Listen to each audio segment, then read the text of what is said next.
May 10 പുലർച്ചെ അടക്കം ഏറ്റുവാങ്ങിയ കനത്ത തിരിച്ചടി പാകിസ്ഥാനെ ഇരുത്തി ചിന്തിപ്പിച്ചു. ചെയ്തത് കൈവിട്ട കളിയാണെന്ന് അവർക്ക് മനസ്സിലായി. പിന്നെയും എങ്ങനെയും വെടിനിർത്തലിന് വേണ്ടിയുള്ള ഓട്ടമാണ്. അമേരിക്ക അടക്കമുള്ള രാജ്യങ്ങളുടെ ഇടപെടലിന് വേണ്ടി പാകിസ്ഥാൻ അഭ്യർത്ഥിച്ചു.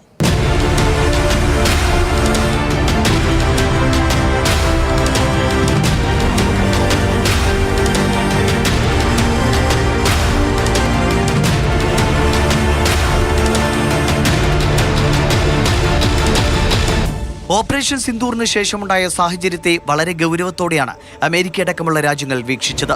നയതന്ത്ര തലത്തിൽ ഇന്ത്യയുമായി ചർച്ചകളും നടന്നു. എന്നാൽ അപ്പോഴൊക്കെ ഇന്ത്യ വ്യക്തമാക്കി, നമ്മുടെ നടപടികൾ ഭീകരവാദത്തിനെതിരാണ്, യുദ്ധമെന്നത് ഇന്ത്യയുടെ താല്പര്യവുമല്ല. എന്നാൽ പാകിസ്ഥാൻ പ്രകോപനം തുടർന്നാൽ ഇന്ത്യ തിരിച്ചടിക്കുക തന്നെ ചെയ്യും. അതിനെ സ്വാധീനിക്കാൻ മറ്റൊരു ബാഹ്യശക്തിക്കും കഴിയില്ല.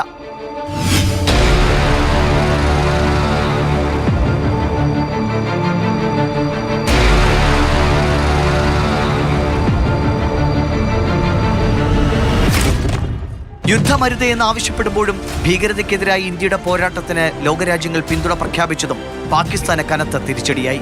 സൈനികമായി ഇന്ത്യ നൽകിയ പ്രഹരവും കൂടിയായപ്പോൾ വെടിനിർത്തലല്ലാതെ പാകിസ്ഥാന് മുന്നിൽ മറ്റു വഴികളില്ലായിരുന്നു.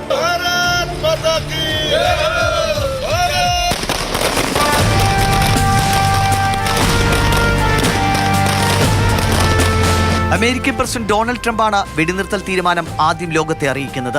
അതിൽ അമേരിക്കൻ ഇടപെടൽ ഉണ്ടായെന്നും പറഞ്ഞിരുന്നു.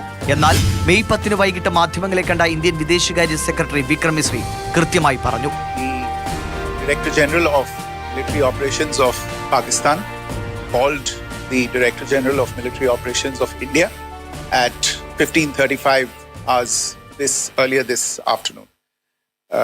It was agreed between them that both sides would stop all firing and military action on land and in the air and sea with effect from 1700 hours Indian Standard Time today. Instructions have been given on both sides to give effect to this understanding. The Directors General of Military Operations will talk again on the 12th of May at 1200 hours. വെടിനിർത്തലിന് ശേഷവും 2 ദിവസം അതിർത്തിയിൽ പാകിസ്ഥാൻ പ്രകോപനം തുടർന്നു. അതിനുള്ള മറുപടിയും India നൽകി.